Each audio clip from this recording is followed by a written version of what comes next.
काहेगी जब कुछ कर ही देवे ना दो तो मिल काल बुलावे तोरा चलते अपन बाबूजी के 2 कट्ठा बेच दिलिए चुमा दे का फुसला के चल जाए ठीक है भला भले छोड़ी मिले ले अब ही रोजाना मंगला पे काहे तू कर दे ही माना तोरा पीछे करो ही खर्चा रुपया तब काहे हमारा से करो ही बहाना जानो ही छोड़ी हमारा से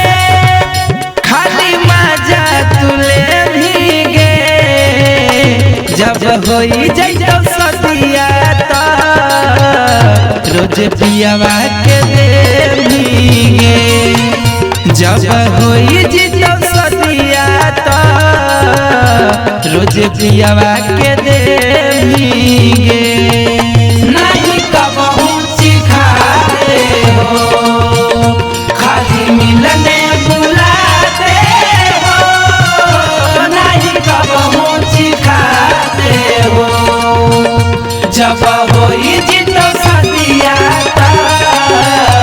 रोज पियावा के दे सटोही भीरी तब दूरे हटोही पकड़ लही हथवा छुए भी न दे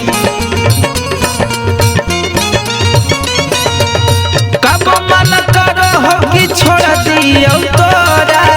तू हमारा से जब ऐसे करोही बच जाओ नहीं चीज़ा तो केतनो तू बचई भीगे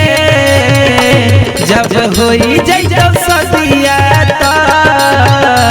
रोज पियावा के दे भीगे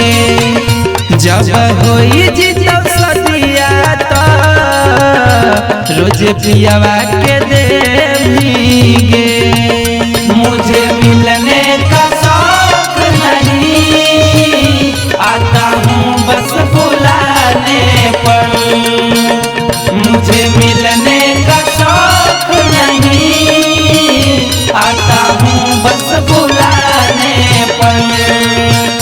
जब होई जितो सदिया तो पियावा के दे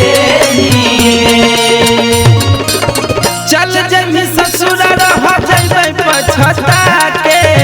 अपन त सुतम रोज पियावा के सटा के